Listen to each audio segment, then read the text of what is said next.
Close your eyes for a second and picture this. A 7-year-old, backpack slung over one shoulder, stepping off the school bus into an empty afternoon. No text from mom asking for a live location pin. No after-school club schedule taped to the fridge. Just the soft click of a hidden key, the quiet of an empty house, and a long open afternoon waiting to be filled. There is something quietly powerful about people who grew up in the 1970s. Not loud, not flashy, but deeply rooted. That decade didn't just produce a generation. It shaped a particular mindset, one built through freedom, trial, silence, and responsibility, long before those words became parenting philosophies or psychological terms. Today, experts are finally beginning to understand what those children learned naturally, without lessons or lectures. One of the biggest misconceptions about childhood development is the belief that more control creates better outcomes, more supervision, more structure, more protection. On paper, it sounds logical. In reality, the 1970s tell a very different story. Children were sent outside after breakfast with one rule: be home before dark. No tracking apps, no constant check-ins, no adult-designed schedules, just streets, backyards, friends, and imagination. Entire days were spent inventing games, building things out of nothing, and solving problems without adult intervention. When conflicts happened, children handled them. When someone got hurt, they figured it out. When boredom hit, they didn't complain for long. They adapted. This wasn't neglect. It was trust. And that trust quietly shaped the brain. Unstructured play taught children how to think, not what to think. It strengthened creativity, decision-making, and mental flexibility. They learned how to adjust plans, recover from mistakes, and solve problems in real time.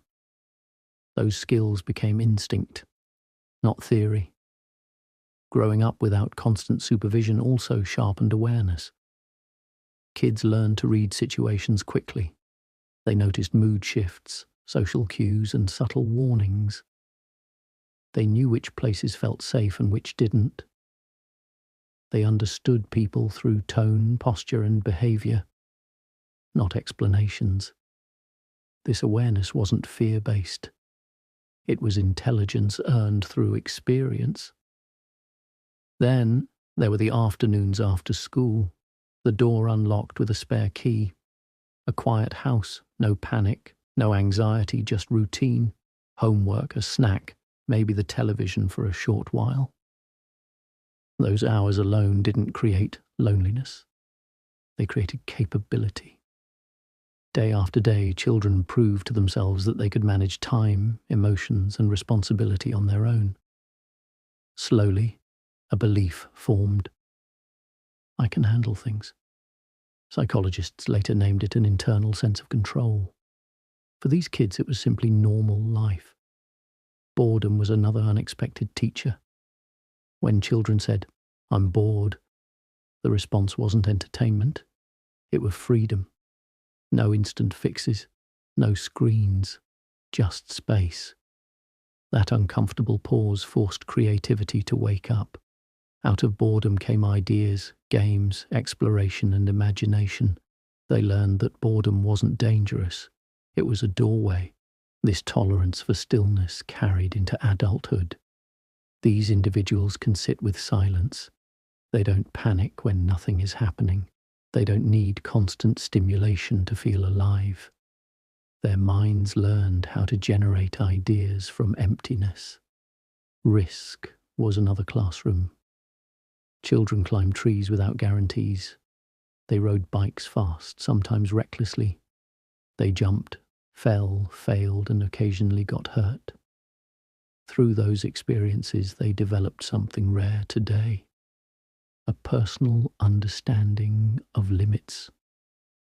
They learned which risks were worth taking and which weren't, not from warnings but from experience. This created confidence grounded in reality, not bravado. When faced with uncertainty later in life, they didn't freeze. They assessed, adjusted, and moved forward. Solitude also shaped them. Weekends without plans weren't crises. Being alone wasn't something to escape. It was something to enjoy. Hours were spent reading, drawing, thinking, or wandering. They discovered early that being alone and being lonely were not the same thing. This built emotional independence, a comfort with one's own thoughts, a sense of identity that didn't depend on constant feedback or validation. Emotional regulation developed quietly too. When disappointment, anger, or embarrassment showed up, there was no instant outlet, no messaging someone immediately, no scrolling for reassurance. Emotions were felt fully, and then they passed. Children learn that feelings don't last forever, that discomfort doesn't destroy you, that not every emotion needs immediate action. This created adults who can experience stress without being consumed by it. Waiting was another lesson built into daily life. Favorite shows aired once a week, holidays came once a year, rewards took time, anticipation wasn't optional, it was reality, and anticipation made joy deeper. This trained patience at a neurological level. The ability to delay gratification became natural. Later in life, this translated into resilience, commitment, and stability. Failure was never softened. Losing games, failing tests, not being chosen, forgetting lines. There were no shields protecting self-esteem. Children learned that failure hurt, but it wasn't fatal. They learned to adjust, improve, and try again. Failure became feedback, not identity. Social skills were forged without referees. Children navigated friendships, conflict, loyalty, and rejection on their own. They learned empathy, boundaries, negotiation, and compromise through real consequences. These experiences created adults with deep emotional intelligence, people who understand nuance, read between lines, and sense tension before it explodes. Now, many of these individuals watch the next generation grow up in a very different world. And while the instinct to protect is strong, they often hold back, not because they care less, but because they know something important. They understand that struggle builds strength, that independence builds confidence, that protection without challenge creates anxiety, not safety. Their confidence is quiet, their resilience is steady, their strength comes from knowing they've handled uncertainty before and can do it again. They are living proof that sometimes the best way to build strong humans isn't by removing difficulty, but by trusting people to grow through it. And maybe in a world overwhelmed by noise, speed, and constant connection, that lesson matters now more than ever. If this story connected with you, share it with someone who grew up in that era. Leave a comment and tell us which memory shaped you the most.